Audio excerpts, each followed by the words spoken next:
श्री कृष्ण गोविंद हरे मुरारी, हे नाथ नारायण वासुदेवा। श्री कृष्ण गोविंद हरे मुरारी, हे नाथ नारायण वासुदेवा। हे नाथ नारायण वासुदेवा, हे नाथ नारायण वासुदेवा। श्रीमद्भागवत सप्तम स्कंद अथ त्रयोदशोऽध्याय। यति धर्म का निरूपण और अवधूत प्रहलाद संवाद।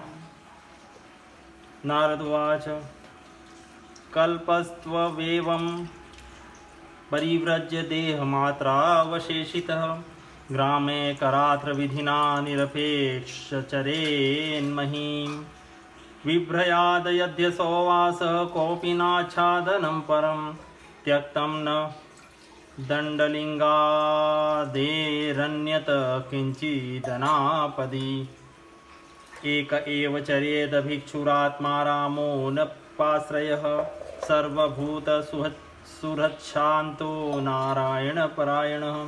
नारद जी कहते हैं, धर्मराज, यदि वानप्रस्थि में ब्रह्म विचार का सामर्थ्य हो तो शरीर के अतिरिक्त सब कुछ छोड़कर वह संन्यास ले लें तथा किसी भी व्यक्ति, वस्तु, स्थान और समय की अपेक्षा न रखकर एक गांव में एक ही रात ठहरने का नियम लेकर पृथ्वी पर विचरण करे। यदि वह वस्त्र पहने तो केवल कौपीन, जिससे उसके गुप्त अंग ढक जाएं, और जब तक कोई आपत्ति न आवे तब तक दंड और अपने आश्रम के चिन्हों के सिवा अपनी त्यागी हुई किसी भी वस्तु को ग्रहण न करें। सन्यासी को चाहिए कि वह समस्त प्राणियों का हितैषी हो, शांत रहें, भगवत परायण रहें और किसी का आश्रय न लेकर अपने आप में ही रमे और अकेला ही विचरे।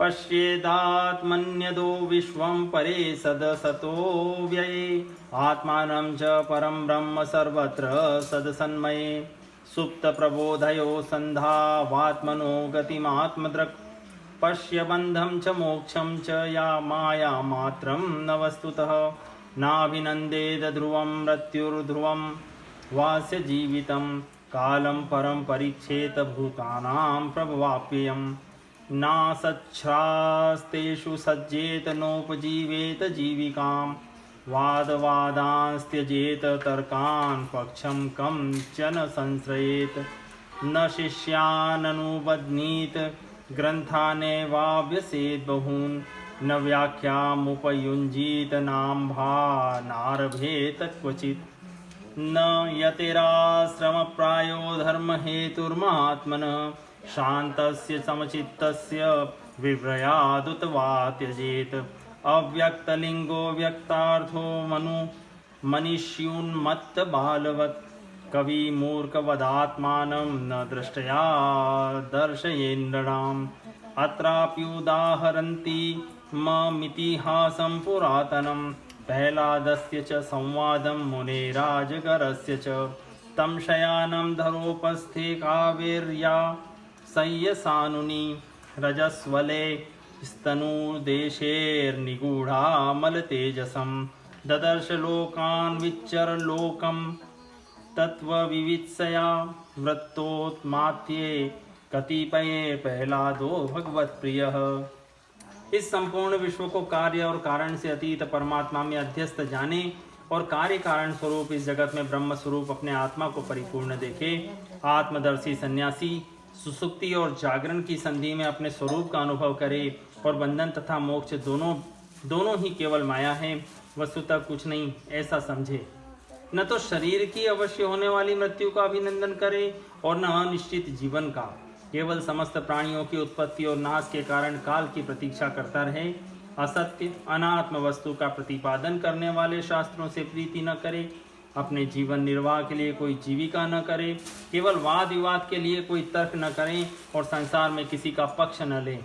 शिष्य मंडली न जुटावें, बहुत से ग्रंथों का अभ्यास न करें, व्याख्यान न दें और बड़े बड़े कामों का आरंभ न करें। शांत, समदर्शी एवं महात्मा सन्यासी के लिए किसी आश्रम का बंधन धर्म का कारण नहीं है। वह अपने आश्रम के चिन्हों को धारण करें चाहे छोड़ दे। उसके पास कोई आश्रम का चिन्ह न हो परंतु वह आत्मानुसंधान में मग्न हो तो अत्यंत विचारशील, परंतु जान पड़े पागल और बालक की तरह। वह अत्यंत प्रतिभाशील होने पर भी साधारण मनुष्यों की दृष्टि से ऐसा जान पड़े मानो कोई गूंगा है। युधिष्ठिर, इस विषय में महात्मा लोग एक प्राचीन इतिहास का वर्णन करते हैं। वह है दत्तात्रेय मुनि और भक्तराज प्रहलाद का संवाद। एक बार भगवान के परम प्रेमी प्रहलाद जी कुछ मंत्रियों के साथ लोगों के हृदय की बात जानने की इच्छा से लोकों में विचरण कर रहे थे। उन्होंने देखा कि सह्य पर्वत की तलहटी में कावेरी नदी के तट पर पृथ्वी पर ही एक मुनि पड़े हुए हैं। उनके शरीर की निर्मल ज्योति अंगों के धूल धूसित होने के कारण ढकी हुई थी। कर्मणा कृतिभिर्वाचा लिंगे वर्णाश्रमादिभिः न विदन्ति जनायं वै सोऽसाविति च वेति च न तव्याभ्यर्चर्य विहिवत पादयो शिरसा स्पृशन् विविशूरिदं प्राक्षिन्महाभागवतो सुरः बिभर्षिकायं पीवानं सोद्यमो भोगवान् वान्यथा वित्तं चैवोद्यमं वतां भोगो वित्तवतामिह भोगिनां खलु देहोऽयं पीवा भवति नान्यथा न ते शयानस्य निरुद्यमस्य ब्रह्मन्नुहार्थो यत एव भोगः अभोगिनोऽयं तव विप्रदेह पीवायतस्तद्वद न क्षमं चेत कविकल्पो निपुणदृक् चित्रप्रियकथ समः लोकस्य कुर्वत कर्मशेषे तद्वीक्षी तापिवा। उनके कर्म, आकार, वाणी और वर्ण, आश्रम आदि के चिन्हों से लोग यह नहीं समझ सकते थे कि वे कोई सिद्ध पुरुष हैं या नहीं। भगवान के परम प्रेमी भक्त प्रहलाद जी ने अपने सिर से उनके चरणों का स्पर्श करके प्रणाम किया और विधि पूर्वक उनकी पूजा करके जानने की इच्छा से यह प्रश्न किया, भगवान आपका शरीर उद्योगी और भोगी पुरुषों के समान हष्टपुष्ट है। संसार का यह नियम है कि उद्योग करने वालों को धन मिलता है, धन वालों को ही भोग प्राप्त होता है और भोगियों का ही शरीर हष्टपुष्ट होता है और कोई दूसरा कारण तो हो ही नहीं सकता। भगवान आप कोई उद्योग तो करते नहीं, यूं ही पड़े रहते हैं, इसलिए आपके पास धन है नहीं, फिर आपको भोग कहाँ से प्राप्त होंगे। ब्राह्मण देवता, बिना भोग के ही आपका यह शरीर इतना हष्टपुष्ट कैसे है? यदि हमारे सुनने योग्य हो तो अवश्य बतलाइए। आप विद्वान, समर्थ और चतुर हैं, आपकी बातें बड़ी अद्भुत और प्रिय होती हैं। ऐसी अवस्था में आप सारे संसार को कर्म करते हुए देखकर भी संभाव से पड़े हुए हैं, इसका क्या कारण है? नारद उवाच स इत्थं दैत्यपातिना परिपृष्टो महामुनि स्यमयमान स्तमभ्याह तद्वा मृतयंत्रितः। नारद जी कहते हैं, धर्मराज, जब प्रहलाद जी ने महामुनि दत्तात्रेय जी से इस प्रकार प्रश्न किया तब वे उनकी अमृतमयी वाणी के वशीभूत हो मुस्कुराते हुए बोले। ब्राह्मणोवाच वेदेदम सुरश्रेष्ठ भवान नन्वार्य सम्मतः इहो परमन् मयोर्नृणां पदान्यध्यात्मचक्षुषा यस्य नारायणो देवो भगवान् हृदगतः सदा भक्त्या केवलया ज्ञानम धुनोति ध्यान्तमर्कवत। दत्तात्रेय जी ने कहा, दैत्यराज, सभी श्रेष्ठ पुरुष तुम्हारा सम्मान करते हैं।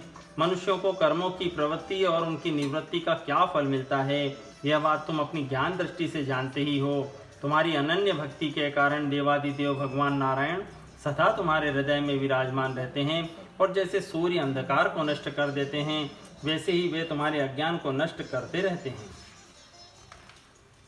अथापि ब्रूमहे प्रश्नास्तव राजन्यथा श्रुतं संभावनीयो हि भवानात्मनः शुद्धिमिच्छताम् तृष्णया भववाहिन्या योग्ये कामेरपूरया कर्माणि कर्मवाणोऽहं नानायोनिषु योजितः यद्रच्छया लोकमिमं प्रापितः कर्मभिभ्रमन् स्वर्गापवर्गयोद्वारं तिरस्यां पुनरस्य च अत्रापि दम्पतीनां च सुखायान्यां पनुप्तये कर्माणि कुर्वतां दृष्ट्वा निवृत्तोऽस्मि विपर्ययम् सुखमस्यात्मनो रूपं सर्वेहो परतिस्तनुः मनः संस्पर्शजान दृष्ट्वा भोगान् स्वामी संविशन् इत्येतदात्मनः स्वार्थं सन्त विस्मृत्य वै पुमान्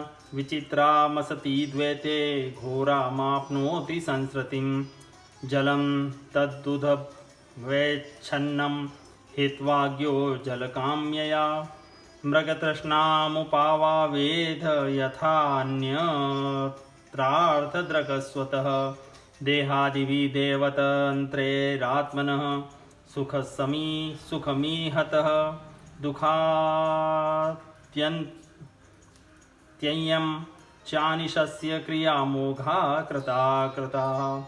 तो भी प्रहलाद, जैसा मैंने कुछ जाना है उसके अनुसार मैं तुम्हारे प्रश्नों का उत्तर देता हूँ, क्योंकि आत्मशुद्धि के अभिलाषियों को तुम्हारा सम्मान अवश्य करना चाहिए। प्रहलाद जी, तृष्णा एक ऐसी वस्तु है जो इच्छानुसार भोगों के प्राप्त होने पर भी पूरी नहीं होती। उसी के कारण जन्म मृत्यु के चक्कर में भटकना पड़ता है। तृष्णा मुझसे न जाने कितने कर्म करवाए और उनके कारण न जाने कितनी योनियों में मुझे डाला। कर्मों के कारण अनेक योनियों से भटकते भटकते देववश मुझे यह मनुष्य योनि मिली है, जो स्वर्ग, मोक्ष, तिर्यक योनि तथा इस मानव देव की भी प्राप्ति का द्वार है। इसमें पुण्य करें तो स्वर्ग, पाप करें तो पशु पक्षी आदि की योनि, निवृत्त हो जाए तो मोक्ष, और दोनों प्रकार के कर्म किए जाएं तो फिर मनुष्य योनि की ही प्राप्ति हो सकती है। परंतु मैं देखता हूँ कि संसार के स्त्री पुरुष कर्म तो करते हैं सुख की प्राप्ति और दुख की निवृत्ति के लिए, किंतु उसका फल उल्टा ही होता है और वे और भी दुख में पड़ जाते हैं। इसलिए मैं कर्मों से उपरत हो गया हूँ। सुख ही आत्मा का स्वरूप है। समस्त चेष्टाओं की निवृत्ति ही उसका शरीर, उसके प्रकाशित होने का स्थान है। इसलिए समस्त भोगों को मनोराज्य मात्र समझकर मैं अपने प्रारब्ध को भोगता हुआ पड़ा रहता हूँ। मनुष्य अपने सच्चे स्वार्थ और स्वार्थ अर्थात वास्तविक सुख को, जो अपना स्वरूप ही है, भूलकर इस मिथ्या द्वैत को सत्य मानता हुआ अत्यंत भयंकर और विचित्र जन्मों और मृत्युओं में भटकता रहता है। जैसे अज्ञानी मनुष्य जल में उत्पन्न तिनके और सेवा से ढके हुए जल को जल न समझकर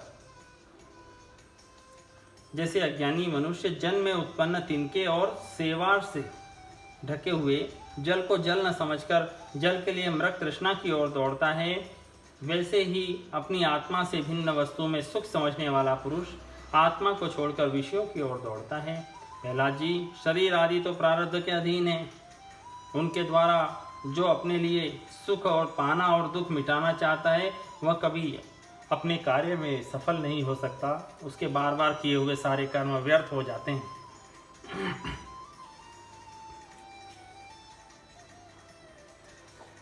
आध्यात्मिकार्दिर्भिदु खैर्विमुक्तस्य कर्हिचित् मर्तस्य कृच्छोपनतैरर्थे कामे क्रियेत किम् पश्यामि धनिनां क्लेशं रुब्धानां मजितात्मनां भयादलब्धनिद्राणां सर्वतोभिविशङ्किनां राजश्चोरतः शत्रो स्वजनात् पशुपक्षितः अर्थिभ्यः कालतः स्वस्मानित्यं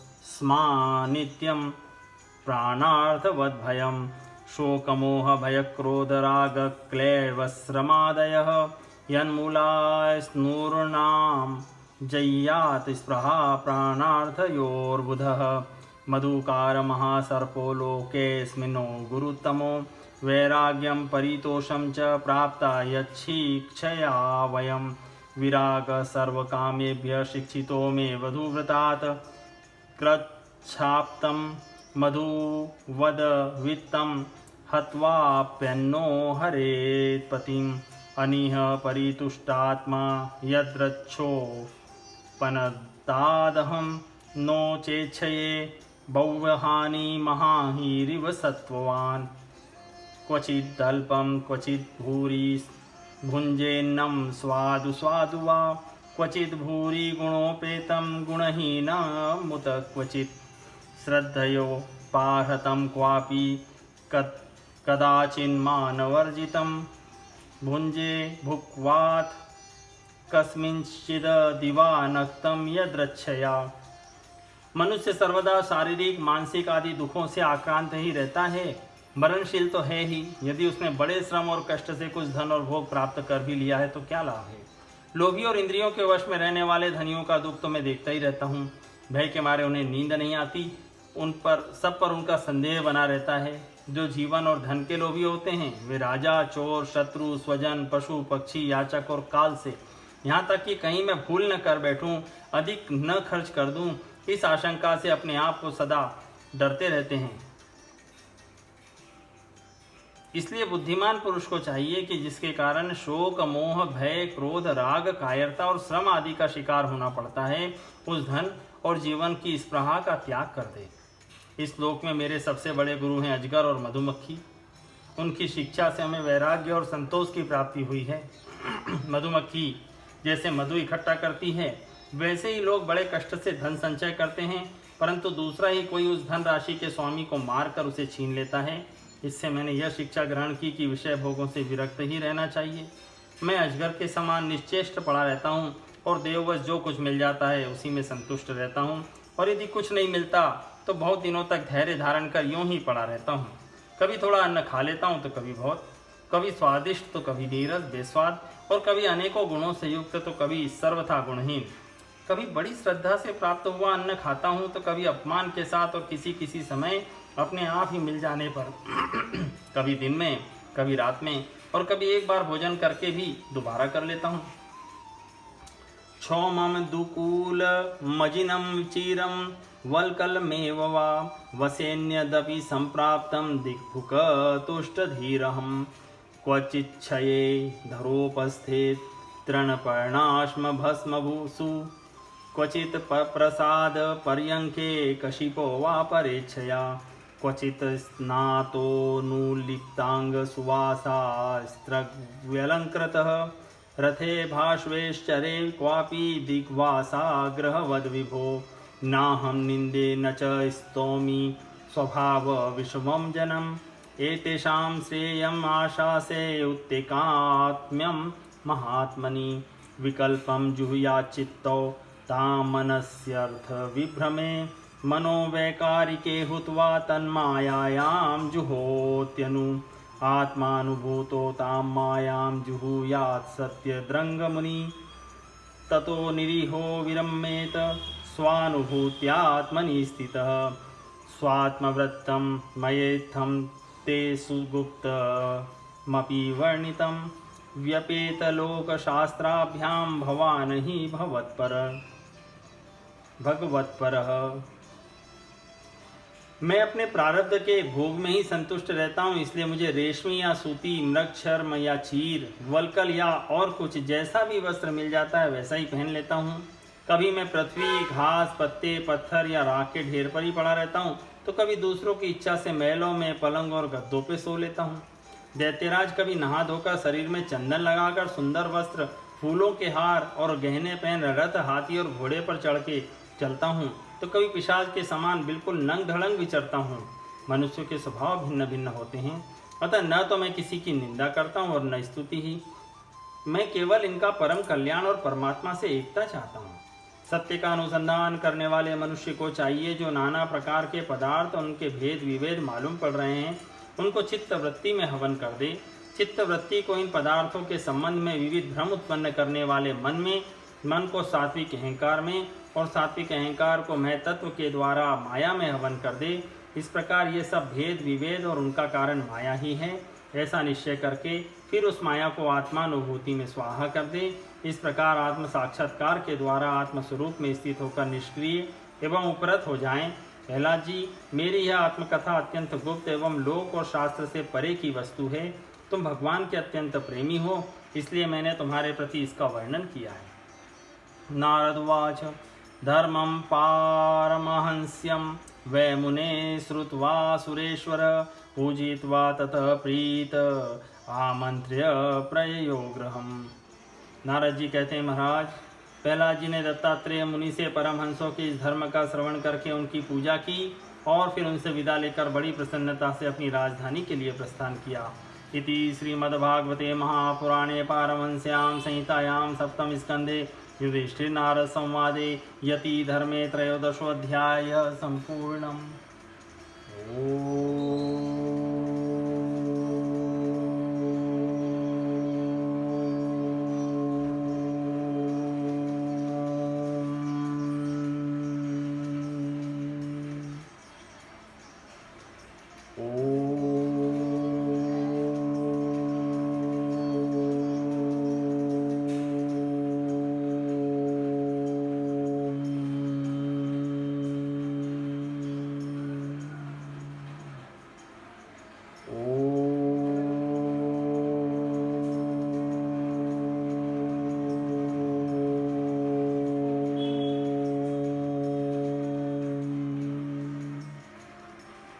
श्री कृष्ण गोविंद हरे मुरारी, हे नाथ नारायण वासुदेवा। श्री कृष्ण गोविंद हरे मुरारी, हे नाथ नारायण वासुदेवा। हे नाथ नारायण वासुदेवा, हे नाथ नारायण वासुदेवा।